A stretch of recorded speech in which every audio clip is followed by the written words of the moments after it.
Bienvenue, c'est Bertrand, de la Fondation Magister, l'école des héros du monde réel, pour une petite vidéo sur le sexe et comment devenir meilleur au lit, qui vient faire suite à la précédente. Comme la précédente, cette vidéo est davantage destinée aux hommes, mais il va y avoir des choses à prendre pour les femmes aussi. Dans la dernière vidéo, on a vu 3 principes à garder en tête pour créer une meilleure expérience sexuelle. Ralentir, rester imprévisible et faire sortir l'animal. Et dans cette vidéo, on va voir 2 principes supplémentaires. Le 4e principe à garder en tête pour créer une meilleure expérience sexuelle, c'est d'exprimer ta liberté dans tes mouvements. De la même manière que le principe de rester imprévisible, c'est aussi un principe particulièrement important durant les phases de pénétration, parce que c'est là qu'on a tendance à oublier notre liberté.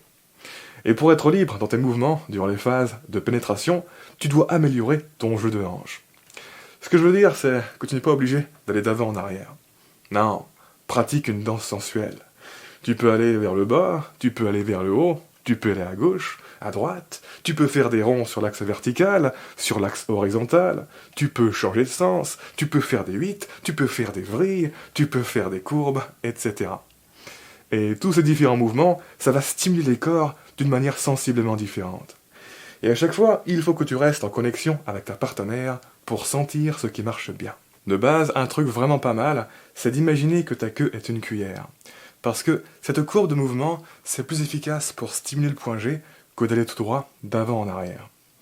Après, la liberté de mouvement ne se limite pas à ça. Tu peux être libre au niveau de la vitesse, au niveau des rythmes, au niveau des pauses, au niveau de la profondeur.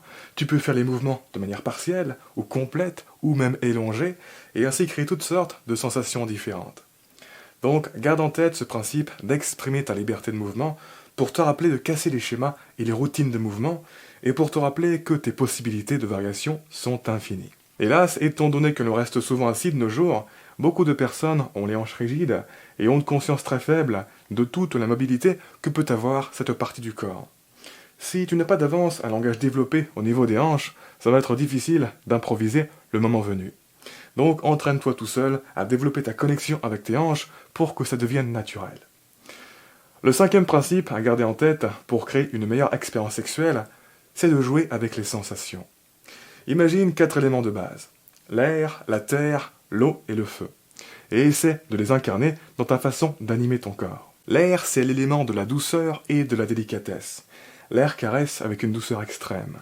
L'air, c'est l'élément qui touche sans toucher, l'élément qui taquine et qui met en appétit. Les baisers de l'air sont légers, doux, discrets et délicats. Les pénétrations de l'air sont extrêmement lentes et contrôlées. Et ce n'est pas juste à propos des mouvements, non, c'est à propos des émotions et des sensations que tu veux faire ressentir. C'est à propos de comment tu veux que ta partenaire se sente. Quand tu incarnes l'air, tu dois faire comme si le corps de ta partenaire était précieux et fragile et qu'il ne fallait en aucun cas le brusquer. Tu dois lui faire ressentir que tu veux prendre soin d'elle. C'est un peu l'équivalent de l'ASMR pour le sexe. La terre, c'est l'opposé de l'air. C'est l'élément puissant et ferme qui n'y va pas à moitié. Quand tu incarnes la terre, on doit sentir la force dans tes mouvements. Au niveau du toucher, on doit sentir une forme de pression large et écrasante qui compresse le corps et ses tissus et les stimule de manière profonde. Les baisers de la terre sont larges, profonds et intenses, comme si tu voulais manger ta partenaire. Elle doit se sentir prise entre toi et le lit, en gros. Les pénétrations de la terre sont puissantes et secouent l'ensemble du corps. Si tu es assez fort, tu peux agripper ta partenaire au niveau des hanches, soulever son corps et accompagner les va-et-vient de vos hanches avec tes bras. Ce qu'il faut chercher à faire ressentir, c'est une force irrésistible, dominante et rassurante. Une force qui domine de manière naturelle, sans chercher à dominer, si l'on peut dire. Ensuite, on a l'eau. Et ce qui caractérise l'eau, c'est la fluidité, la rondeur et le contact permanent. Typiquement, incarner l'eau, c'est faire glisser ses mains tout le long de la surface du corps de sa partenaire de manière contrôlée, fluide et exploratoire. C'est un élément très sensuel. Avec l'eau, la vitesse des mouvements varie de manière progressive, mais reste relativement lente. La pression varie également de manière progressive, mais n'est jamais aussi écrasante que la terre ou aussi légère que l'air. Les baisers de l'eau sont longs, circulaires et changent continuellement de forme. Les pénétrations de l'eau sont très rondes et fluides au niveau du mouvement des hanches, avec un rythme sans cassure qui masse et qui invite à se laisser porter et à se relaxer. Et enfin, pour terminer, on a le feu. Le feu, c'est l'élément crépitant, imprédictible et abrasif. C'est l'élément du diable, l'élément qui pique, qui pince, qui griffe et qui claque sans prévenir, de manière rapide et imprévisible. Quand tu incarnes le feu, on doit ressentir que tu joues avec ta proie. Pour le toucher, pense à la manière dont les félins ouvrent et rétractent leurs griffes pour se détendre. C'est comme de toucher le corps avec des armes. Il n'y a pas de force, mais cela suggère du danger.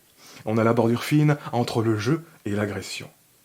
Les baisers du feu sont mordillants, ils piquent sans prévenir, presque comme des coups de bec. Là encore, pensez à la manière dont les animaux jouent avec leurs mâchoires. Les pénétrations du feu sont joueuses et chaotiques. Tantôt elles font des percées soudaines, tantôt elles sont immobiles et font monter la tension. Tantôt elles explosent et mitraillent de manière furieuse et continue. Là encore, le félin qui joue avec sa proie. Comme tout le reste, il s'agit de mixer les éléments et de créer quelque chose d'artistique avec. Tu peux utiliser un élément comme transition vers d'autres éléments par exemple. Les possibilités sont illimitées.